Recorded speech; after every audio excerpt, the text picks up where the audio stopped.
Hey, welcome back to the show. I am so excited that you're here. And today we are talking all about webinars and really how to maximize your webinar results using Facebook ads. We all know that webinars are a great launch vehicle to sell your offer, right? So today we're diving into 6 steps to maximize your webinars, right? Because here's the thing, when it comes to webinars, we are asking people to invest their precious time with you, right? With us, right? Your warm audience will most likely sign up and show up because they know who you are, what you're about, and what kind of value that you are going to be giving. And your warm audience is the people who are like engaging with you, right? They're on your list. Maybe they've watched some videos of you, they're engaging with your posts, or maybe even visited your website, okay? Now, when it comes to your cold audience, that's when marketing strategies really come into play, I should say, because they don't know who you are, right? You have to give them a reason for them to show up so they can soak up all that incredible value that you're offering for free on your webinar, right? And that goal, of course, is to warm them up throughout that 45 to 90 minutes that they're spending with you and then make a decision to buy, all right? So let me just start off by giving you some stats, if you haven't heard me say these before, about Facebook and Instagram. And of course, they're always changing and really increasing with time. So Instagram has about 1 billion active users. And then on Facebook, there are currently 2.6 billion active users logging into Facebook more than 13 times every single day. And of those 2 point whatever billion, there are 223 million from US alone, right? So when we're talking about an incredible opportunity to capture prospects who are the perfect fit for your offer, there's really nothing more powerful. So when you start to think that the market is too saturated, or so-and-so is doing the same thing as I am, or all my people are only on Instagram, I hope that those numbers that I just shared with you have you rethink those thoughts, right? Because let's just be conservative and use the 223 million active users that are on in the US, right? There's so much opportunity for everyone to be successful. So I highly encourage you to stay in that abundance mindset, because whatever it is that you want to do will happen, right? You will be successful. Your success is inevitable, okay? So just to continue to have that abundant mindset, no matter what your budget is, you are definitely going to have plenty of opportunity to be constantly filling your funnel with new prospects, all right? So when it comes to running your ads to your webinars, let's dive into those 6 steps to maximize your results with your campaigns. So number 1, find your audience. You might be saying, Avi, Michelle, right? That's the hardest thing to do. And now that we're shifting into this kind of cookieless world where we can no longer like rely on that third party data, we really need to kind of really dive deeper into what we normally do, right? So this step is the most skipped step. Does that make sense? That people do, because it's very time consuming. And now it's more important than ever that you really understand what you're doing, okay? It's the most important step, right? That's why it's always the first step. So if you ever notice in any course, everybody's like, get to know your avatar, find out all these things, right? So I always come from the standpoint is first you need to decide who it is that you want to work with, right? And that is super important, because not only did you get into this business for the freedom, right, to have control over your life, financial, time, whatever the reasons that you want to have fun. You want to wake up every morning and like dying to run to your computer to go on a Zoom, right? Or to check those customer service fulfillment emails or something like that, right? You don't want to be like, oh, I don't want to get out of bed because I don't want to work with that person today, or I have a meeting with this person today, right? That is the worst. Trust me, I have been there, done that, where I was like, I really don't. I ended up having to quote unquote fire that person, not because they did anything wrong. It was just like, it wasn't aligned with what I wanted to do. We weren't on the same page, or whatever the reasons were.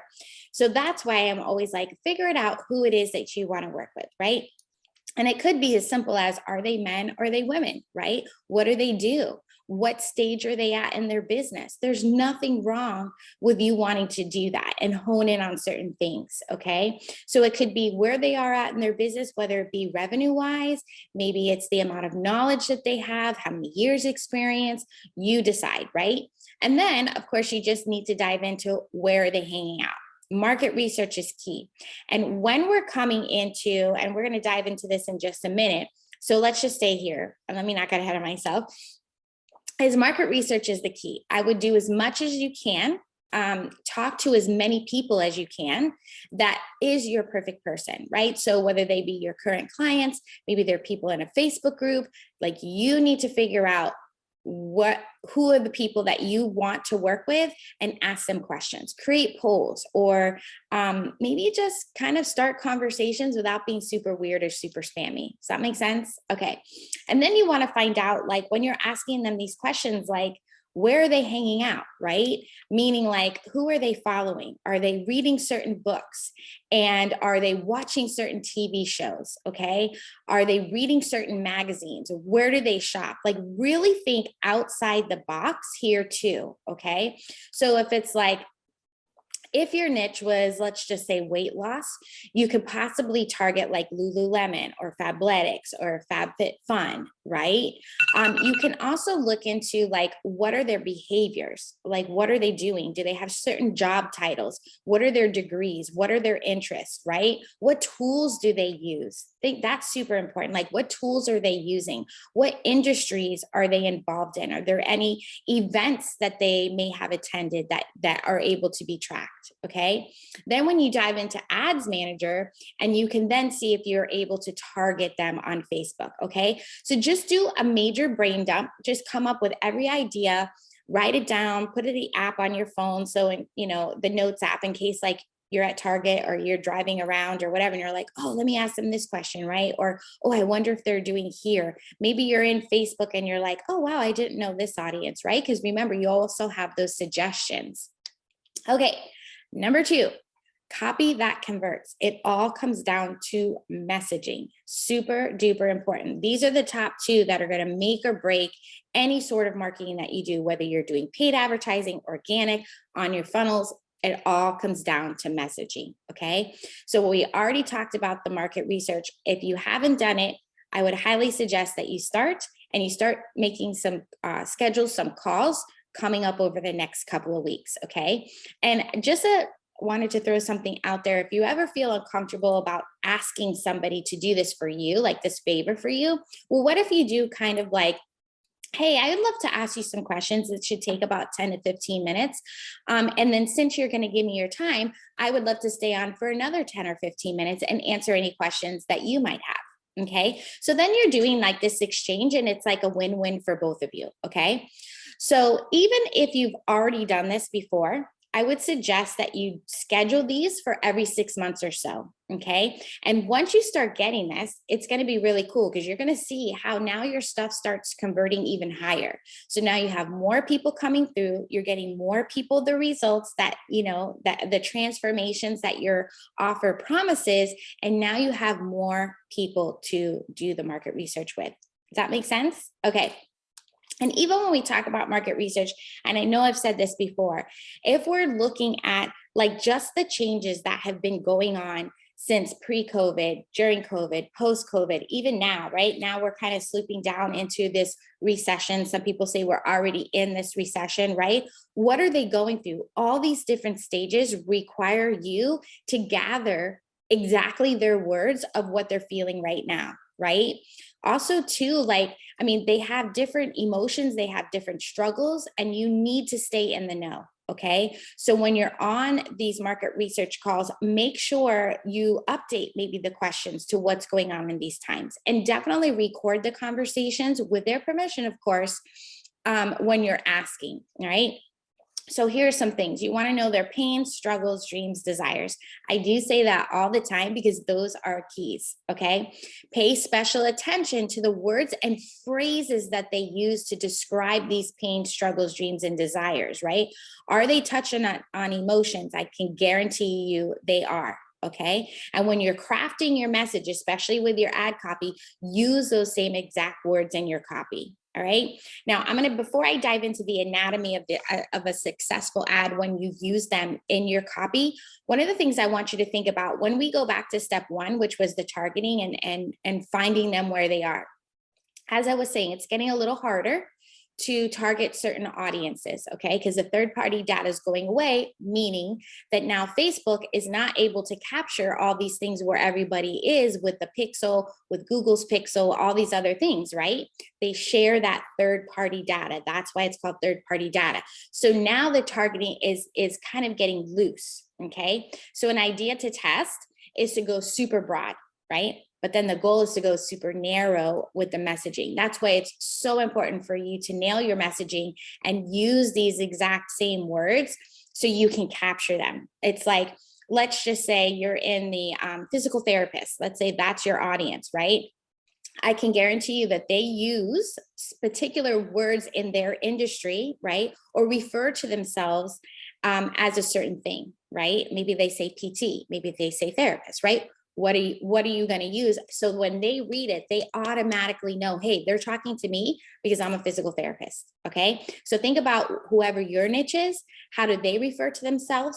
And instead of doing the call out like, hey, physical therapist, like, right, calling all physical, you don't want to do that. You want to make it as if they're talking, if when they read it, if they know it's them, if that makes sense. Okay. So the anatomy of a successful ad. Okay. First is the hook, grab their attention. All right, go with positive all the time. We used to go with pain and we really agitated the pain. However, Facebook wants this positive user experience, right? So start with that desire, start with that dream, okay? And then you can also say without the pain if you want in that hook, okay? Possibly use a testimonial or a quote, right? So think about future pacing them. What if, like, imagine this, okay? So future pacing is putting them into that they've already been there, they've already got that result, they've already experienced that transformation, okay? So it's basically the opposite of the struggle. Also think about, then you move in from the hook, you go into the story, okay? One of the biggest things is to remember that it's all about them. How is it going to get them the result? How is it going to get them the transformation that they're looking for? And some people struggle with this because it's like, kind of like, will this work for me, right? Or can I do this? So it's important to overcome that objection, right? So a lot of people think I always say there's three biggest objections. It's money, time, and can I do this? So they struggle with their own self-belief and can they actually accomplish something? They're always say, oh, well, you could do it, right? Because you have this experience or you have that, you have so many followers or whatever their reasons and excuses, they're fighting for those limitations, right? So it's important in the story to overcome that objection by sharing your story of what things were like before and how you overcame it, right? And how you are going to help them avoid that pain. You're going to actually get them quicker and faster, okay? So, all right, so next up is your offer. Your offer is to sign up for the masterclass, okay? So even though you'll be using like the button, right? And always tell them what to do. You can always use something like sign up now, click here to learn more, right? Save your seat today. Those are all things where you're specifically telling them what to do. And you'll notice sometimes if you don't put that kind of call to action, people don't take action. It's pretty crazy. Like for me, it seems logical. It's like, oh, this sounds really good. But a lot of people don't see the button or don't realize the button. Because think about it, if they click to see more and they're reading your story, your image or your video or whatever kind of goes down below the scroll and they may not see there. So if you tell them, hey, click the learn more button now, or click the sign up button now to sign up today, right? Or join me for this free masterclass, right? Then we're diving into the headline. The headline is where you will see at the bottom of your creative, so bottom of your image or your video, and it kind of just gives like a one thing, like you might have seen it like free masterclass about XYZ, right? So think about something that is quick that will capture their attention. So think about if they're not seeing, if they don't click on that see more button, what are they reading in the hook? Right? And then they see your graphic or your creative, and then what are they seeing in the headline? That right there should be sufficient for them to click. Because there's always like these people who are kind of like me where they see something and they just want to buy everything, right? And then there's people that are like, let me read a little bit more about what this girl's talking about. Right.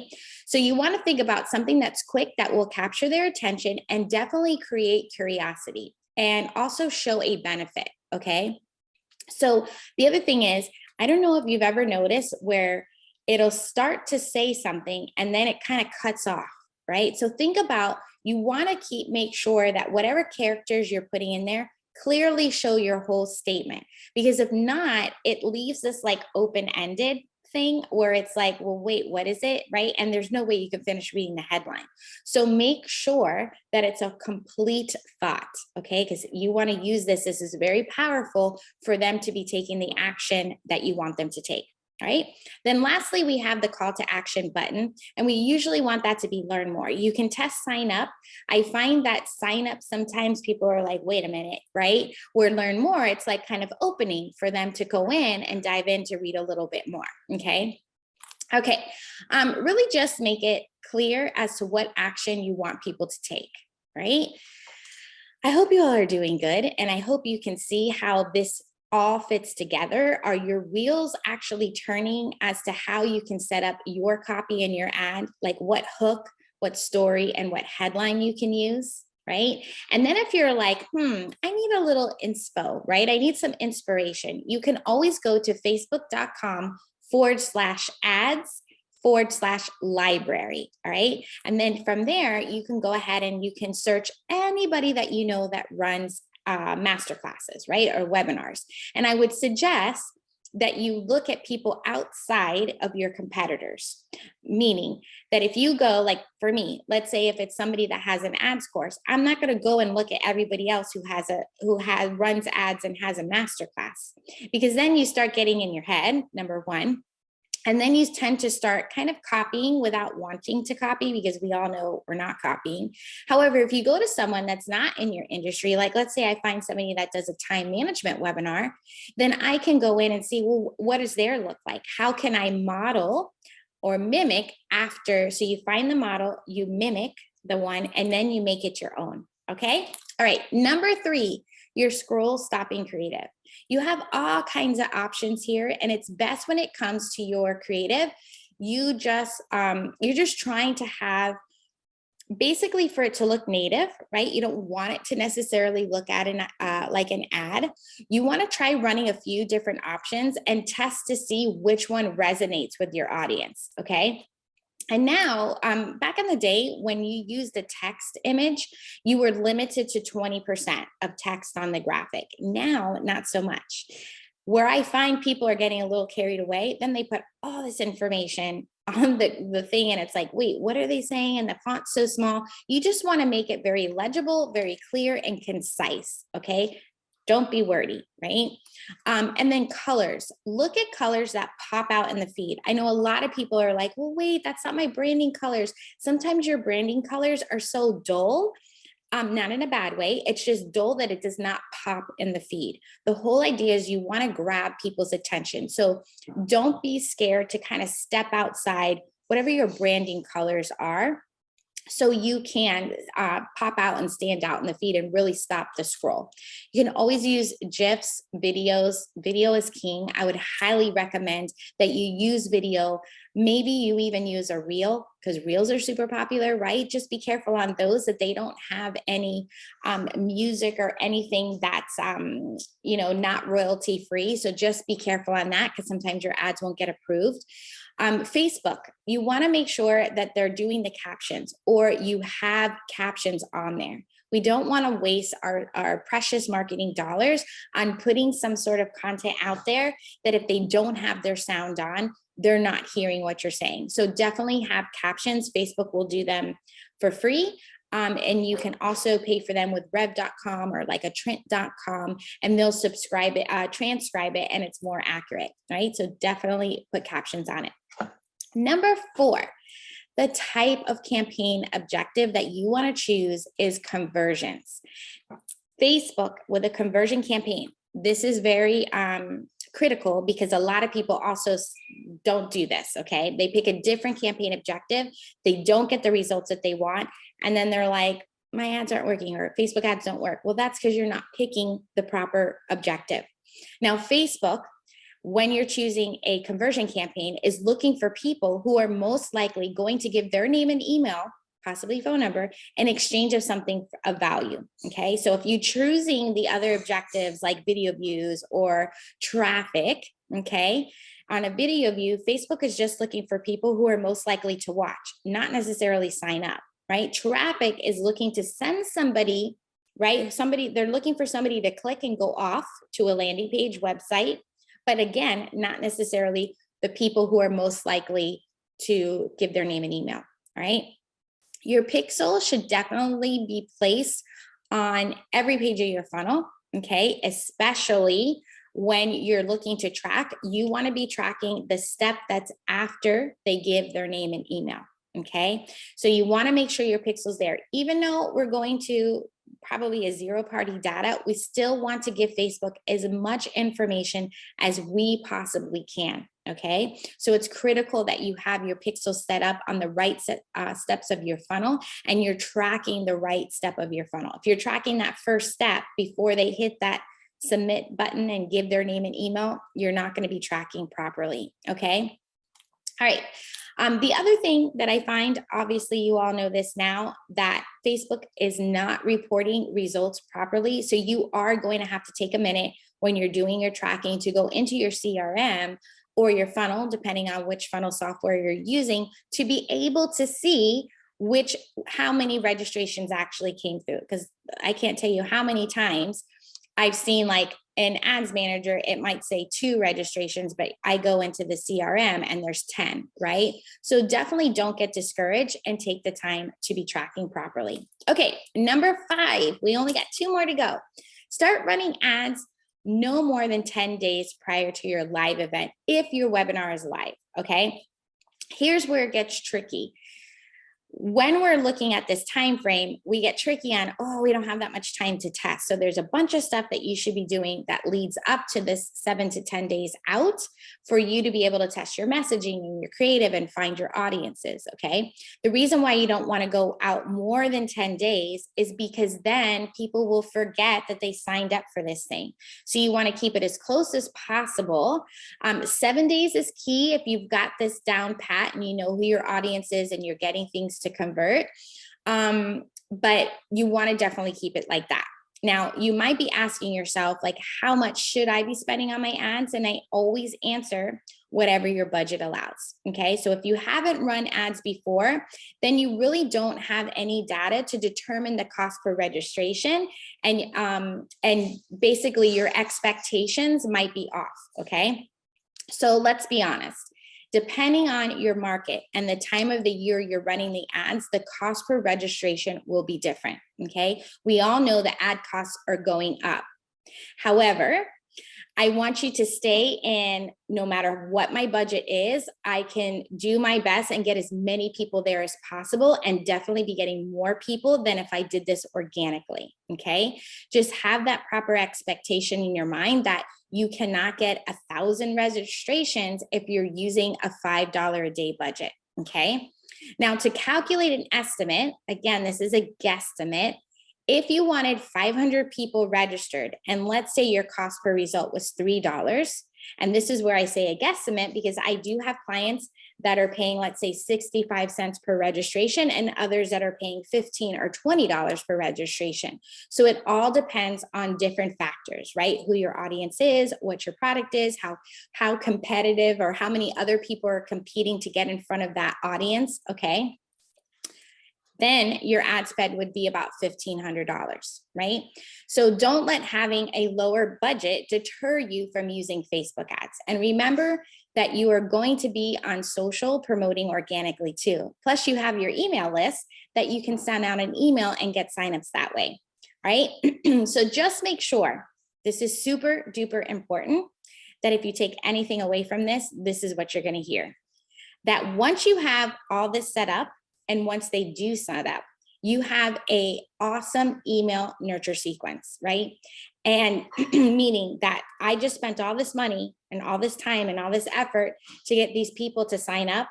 I want to make sure that they're showing up for this thing. Okay. And that's where I find that's one of the first gaps when I do any funnel audit, where I see a gap in the funnel. It's like they have all these registrations, but like 20 or 30% are signing up.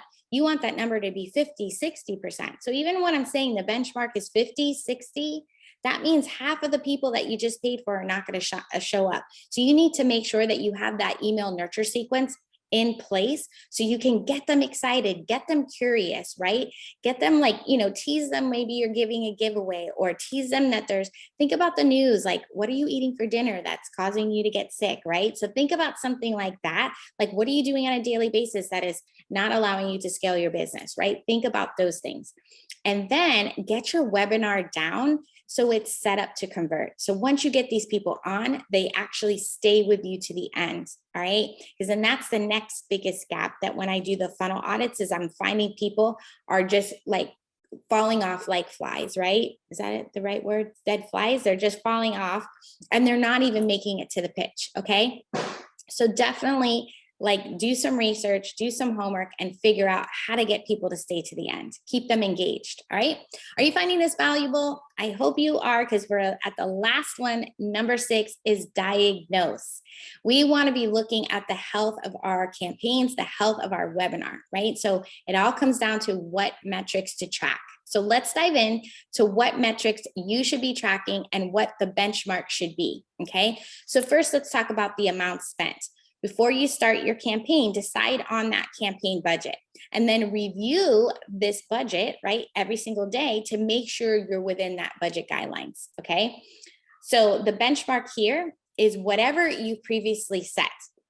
Now, as just something else that I wanted to say is that as you start doing this and you start doing a webinar, if you have some sort of a front end offer, so it could be that maybe after they sign up, you offer them for a workbook, or you offer them a cheat sheet or something like that, that is kind of like will help them, and then will offset your ads. And then if that thing converts and you're starting to offset your ads, now you might be saying, hey, I said I was going to spend $1,500. I just made 500 off of whatever I've done. So now I'm really spending 2,000. Does that make sense? Because you're already recouping that money. So you might decide as you're going through and you're tracking, you're diagnosing, that maybe you could put a little bit more money in. Okay. Then you have your results. Again, are the number of registrations that you're getting in what you expected, or how is that going? Okay. So again, before you start your campaign, you should have a goal of the number of registrations. Ideally, we're looking at 500, at least 500 people for a live event. If you're like, oh my gosh, 500 people is going to cost me so much money based on the cost per lead, that's okay. Don't say, oh my gosh, this is never going to work. Just focus on what you might do to get that cost per lead down so you can get more signups. Or you continue, if you're like, okay, I've done all the things, I'm stuck with a $6 lead or $12 lead, then you have to start getting scrappy and saying, what else can I do organically? Who else's audience can I get in front of to get people on here? Okay. The reason being is that you want to keep in mind that there will be a percentage of people that signed up that will not show up. Okay. And then the percentage of people that show up that won't buy. Okay. So just think about these numbers and how they're doing this, and just start gathering all the data. Okay. And once you've done this a few times, you'll be able to gather that data and then reverse engineer on how many registrations that you need in order to meet your sales goal. All right. Next up is the cost per result. Now, there is no benchmark here per se until you have the data and you know what you previously paid. And like I said before, I've had people that spend 65 cents to people who spend 20, 25. It all depends, right? And it also depends, what I talked about is, what did you do before you got to promoting this webinar? How did you warm them up? How did you prime them and get them ready to buy? Okay. So if you're looking at your budget and the cost per result is $100, then you'll need to reevaluate several things. Most likely, are you targeting the right audience? Is your copy and your creative resonating with them, right? And then more importantly, if you're like, okay, my ads all of it is hitting the marks, right? I'm hitting all those benchmarks. I'm good. My ad is doing its job of getting the click. Then you need to be looking at the next metric, which is the landing page conversion. Okay. So these are the link clicks divided by the results. And your benchmark here is between 30 and 40%. Right. So I did increase this a little bit because I normally say 20 to 30%. Let's go for 40. Okay. You might also want to see the landing page views instead of the link clicks. The link clicks are how many people who saw the ad and clicked the link, but the landing page views are the number of people who actually clicked and waited for the page to load. All right. So again, this benchmark is 40%. So when you're in Ads Manager and you're like, okay, what are those metrics that I should be looking at to make sure I'm on track? Think about the CTR link click through, okay, not the CTR all, the CTR link click through, it should be greater than 1%. Then if you want to look at the CPM for 1,000 impressions, you want that to be between like $10 and $15. And then the cost per click or CPC should be anywhere between 50 cents and $2, right? So that should give you some benchmark. Of course, these will fluctuate, but that'll just give you an idea. So if for whatever reason something is higher or lower, and don't freak out and turn it off. It's like, what might I do to make the changes that will change these metrics? Okay, so you need to know what you're looking at when you're tracking and you're diagnosing the campaigns, not only what you're looking at, but what to do about it. All right. Now, as a bonus tip, I always say that when you're not in a launch, you are in a runway, right? You want the power to get your ad costs as low as possible and create an audience of raving fans who are primed and ready to buy. But running ads in between launches will also allow you to test your audiences so you know that this is your audience. It will allow you to test your messaging and let you know, like, okay, people are resonating with this. It allows you to test your creative, right?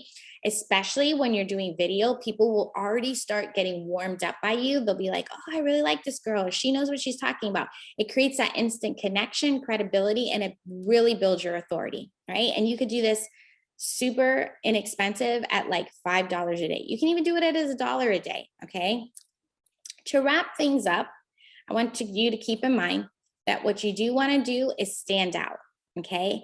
Communicate your value and create that curiosity, and always include some sort of call to action. Even in an engagement ad, the call to get action can simply be like, hey, let me know what you think below. What was the takeaway that you're going to implement in your business today? Okay. If you want this thing, drop the word whatever below and I will send it to you.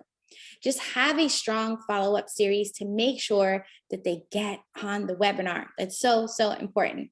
All right. I appreciate you so much for being here with me today, hanging out. Send me a DM and let me know what you learned today that will most likely help you improve your webinars and definitely your business from this episode. All right. Until next time, let's grow your business together.